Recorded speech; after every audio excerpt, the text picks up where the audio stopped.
ಜೈಲಿನಲ್ಲಿದ್ದ ದರ್ಶನ್ ಅವರನ್ನು ಒಬ್ಬ ಅಭಿಮಾನಿ ಮೀಟ್ ಮಾಡಿದ್ದೇ ದೊಡ್ಡ ವಿವಾದಕ್ಕೆ ಕಾರಣವಾಗೋಯಿತು. ಡಿ ಬಾಸ್ ದರ್ಶನ್ ಅವರ ಟೈಮ್ ಸರಿ ಇಲ್ವೋ, ಅಥವಾ ನಮ್ಮ DGP ಅಲೋಕ್ ಕುಮಾರ್ ಅವರ ಅದೃಷ್ಟನೋ, ಅಥವಾ ಅವರ ಅಭಿಮಾನಿಯ ಹಣೆ ಬರಹನೋ, ಇಲ್ಲ ಅಭಿಮಾನಿಗೆ ಸಪೋರ್ಟ್ ಮಾಡಿದಂತಹ ವಾರ್ಡನ್ ಅವರ ದುರದೃಷ್ಟನೋ ಗೊತ್ತಿಲ್ಲ. ದೊಡ್ಡ ವಿವಾದಕ್ಕೆ ಕಾರಣವಾಯಿತು. ದರ್ಶನ್ ಅವರಿಗೆ ದೊಡ್ಡ ತಲೆನೋವಾಯಿತು. ವೀಕ್ಷಕರೇ, ಬೆಂಗಳೂರಿನ ಪರಪ್ಪನ ಅಗ್ರಹಾರ ಜೈಲಿನಲ್ಲಿ ನಡೆದ ಒಂದು ಭೇಟಿ. ದರ್ಶನ್ ಅವರನ್ನು ಒಬ್ಬ ಅಭಿಮಾನಿ, ಪೊಲೀಸ್ ಅಭಿಮಾನಿ ಭೇಟಿಯನ್ನು ಮಾಡ್ತಾನೆ. ಯಲಹಂಕ ಪೊಲೀಸ್ ಠಾಣೆಯ ಒಬ್ಬ ಸಾಮಾನ್ಯ ಪೇದೆ ಬೇರೊಂದು ಪ್ರಕರಣಗಳಲ್ಲಿ ಸಂಬಂಧಪಟ್ಟಂತಹ ಆರೋಪಿಗಳನ್ನು ಪರಪ್ಪನ ಅಗ್ರಹಾರ ಜೈಲಿಗೆ ಬಿಡೋದಕ್ಕೆ ಅಂತ ಬರ್ತಾರೆ. ಬಂದಂಥ ಸಂದರ್ಭದಲ್ಲಿ ಆ ಅಪಹರಣಕ್ಕೆ ಸಂಬಂಧಪಟ್ಟಂತಹ ಕೈದಿಗಳನ್ನು ಅಲ್ಲಿಯ ವಾರ್ಡನ್ಗೆ ಒಪ್ಪಿಸ್ತಾರೆ. ಒಪ್ಪಿಸಿ ಆದಮೇಲೆ ಆ ವಾರ್ಡನ್ ಅವರ ಹತ್ರ ಮನವಿಯನ್ನು ಮಾಡ್ತಾರೆ. ನಾನು ದರ್ಶನ್ನ ಅಭಿಮಾನಿ, ದಯಮಾಡಿ ಆತನನ್ನು ಒಮ್ಮೆ ನೋಡಬೇಕು, ನನಗೆ ಅವಕಾಶವನ್ನು ಮಾಡಿಕೊಡಿ ಅಂತ ಮನವಿ ಮಾಡ್ತಾರೆ. ಆ ಮನವಿಗೆ ಕರಗಿದ ವಾರ್ಡನ್ ಇವತ್ತು ತಾವೇ ಸಂಕಷ್ಟದಲ್ಲಿ ಸಿಲುಕಿದ್ದಾರೆ.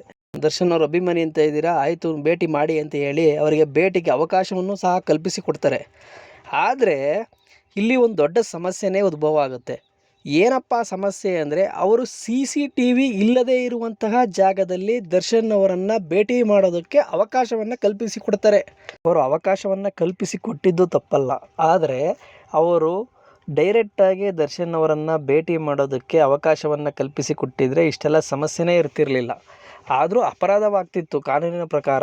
ಯಾಕೆ ಅಂದರೆ, ಇದೇ ಸಂದರ್ಭದಲ್ಲಿ ರೇಣುಕಾಸ್ವಾಮಿಯ ಕೊಲೆ ಕೇಸಿಗೆ ಸಂಬಂಧಪಟ್ಟಂತೆ ಟ್ರಯಲ್ ಶುರುವಾಗಿದೆ.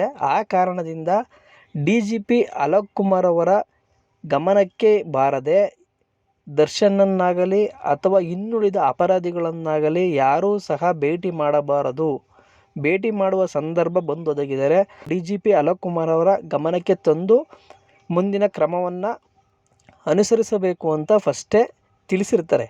ಜೈಲಿನ DGP ಅಲೋಕ್ ಕುಮಾರ್ ಇದ್ದಾರಲ್ಲ, ಅವರು ಅವರ ಆಫೀಸ್ನಲ್ಲೇ ಒಂದು ಕಮಾಂಡೋ ಸೆಂಟರನ್ನು ಓಪನ್ ಮಾಡ್ಕೊಂಡಿದ್ದಾರೆ.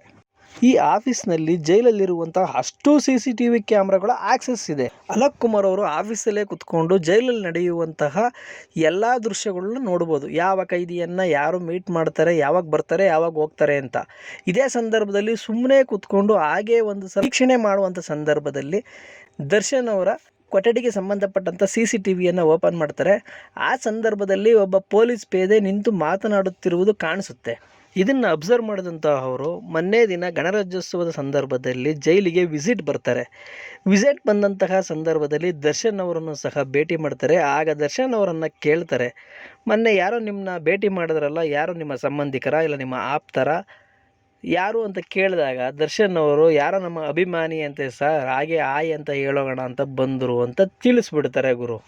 ಸೀದಾ ಆಫೀಸಿಗೆ ಬಂದುಬಿಟ್ಟು ದರ್ಶನ್ ಅವ್ರನ್ನ ಭೇಟಿ ಮಾಡೋದಕ್ಕೆ ಅವಕಾಶ ಮಾಡಿಕೊಟ್ಟಿದ್ದು ಆ ಪೇದೆಗೆ ಯಾರು ಅನ್ನೋದನ್ನು ತಿಳ್ಕೊತಾರೆ. ಜೈಲಿನ ವಾರ್ಡರ್ ಪ್ರಭು ಚೌಹಾಣ್ ಅಂತ ಗೊತ್ತಾಗುತ್ತೆ. ಸೀದಾ ಆಫೀಸಿಗೆ ಬಂದಿದೆ, ಗುರು ನೀನು ಲಾಯಕ್ಕಿಲ್ಲ ಇಲ್ಲಿ ಡ್ಯೂಟಿ ಮಾಡೋದಕ್ಕೆ ಅಂತ ಹೇಳಿ ಆ ವ್ಯಕ್ತಿಯನ್ನು ಅಲ್ಲಿಂದ ಕಿತ್ತು ಚಾಮರಾಜನಗರ ಜೈಲಿಗೆ ವರ್ಗಾವಣೆ ಮಾಡಿಬಿಟ್ಟಿದ್ದಾರಂತೆ.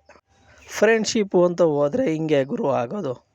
ದರ್ಶನ್ ಅವ್ರನ್ನ ಭೇಟಿ ಮಾಡಿದ ಅಭಿಮಾನಿ ಯಲಹಂಕದ ಪೊಲೀಸು ಗಣೇಶ್ ಅನ್ನುವಂಥವ್ರು, ಅವ್ರಿಗೆ ಅವಕಾಶವನ್ನು ಮಾಡಿಕೊಟ್ಟಂಥವ್ರು ಇದೇ ಅಗ್ರಹಾರ ಜೈಲಿನ ಪೊಲೀಸು. ಅವ್ರನ್ನ ವಾರ್ಡನ್ ಅಂತ ಕರೀತಾರೆ, ಯಾಕೆಂದರೆ ಅಲ್ಲಿ ಪೊಲೀಸ್ ಅವರನ್ನು. ಇವರಿಬ್ಬರದು ಸ್ನೇಹ ಸಂಬಂಧ ಗುರುವೆ, ತುಂಬ ದಿನಗಳಿಂದ ಫ್ರೆಂಡ್ಶಿಪ್ಪು. ಅದೇ ಸಂದರ್ಭದಲ್ಲಿ ಗಣೇಶ್ ಅವರು ಯಾವುದೋ ಒಂದು ಆರೋಪಿಯನ್ನು ಆ ಜೈಲಿಗೆ ಬಿಡೋಕ್ಕೆ ಅಂತ ಬರ್ತಾರೆ, ಮೀಟ್ ಆಗ್ತಾರೆ. ಫ್ರೆಂಡ್ಶಿಪ್ ಇದ್ದಿದ್ದರಿಂದ, ಸಂಬಂಧ ಚೆನ್ನಾಗಿದ್ದರಿಂದ ನಾನು ದರ್ಶನ್ ಅವರ ಅಭಿಮಾನಿ, ಒಂದು ಸಲ ಮೀಟ್ ಮಾಡಿ ನೋಡ್ತೀನಿ ಅಂತ ಹೇಳ್ತಾರೆ.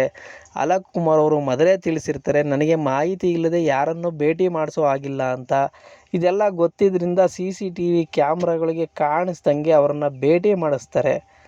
ಆದರೆ ಅಲ್ಲಿ ಅಲೋಕ್ ಕುಮಾರ್ ಅವರು ತನ್ನದೇ ಆಫೀಸ್ನಲ್ಲಿ ಎಲ್ಲ CCTV ಫುಟೇಜ್ನ ಆಕ್ಸೆಸ್ನ ತೊಗೊಂಡಿದ್ದಾರೆ ಅನ್ನೋ ಕಾಲ್ಪನಿಕ ಜ್ಞಾನವಾದರೂ ಇರಬೇಕಾಗಿತ್ತು.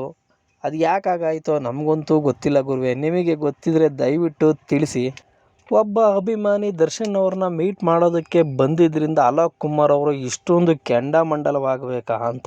ಆದರೆ ಅವರ ಥಿಂಕಿಂಗ್ ಏನು ಅಂದರೆ, ಜೈಲಿನ ನಿಯಮಗಳು ಎಲ್ರಿಗೂ ಒಂದೇ ಆಗಬೇಕು, ಇಲ್ಲಿ ನಿಯಮ ಉಲ್ಲಂಘನೆ ಆಗಿದೆ ಅನ್ನೋ ಕಾರಣಕ್ಕೆ ಅವರು ಪ್ರಭು ಮತ್ತು ಗಣೇಶನ್ ಅವರ ಮೇಲೆ ಇಲಾಖೆಯಿಂದ ತನಿಖೆಗೆ ಆದೇಶವನ್ನು ಕೊಟ್ಟಿದ್ದಾರೆ. ರೇಣುಕಾಸ್ವಾಮಿ ಕೊಲೆ ಪ್ರಕರಣಕ್ಕೆ ಸಂಬಂಧಪಟ್ಟ ಹಾಗೆ ಟ್ರಯಲ್ ಶುರುವಾಗಿದೆ. ಈ ಸಂದರ್ಭದಲ್ಲಿ CCTV ಕಣ್ಗಳಿಗೆ ಕಾಣದ ಹಾಗೆ ಭೇಟಿ ಮಾಡುವಂಥ ಅವಶ್ಯಕತೆ ಏನಿತ್ತು ಅನ್ನುವಂಥದ್ದು.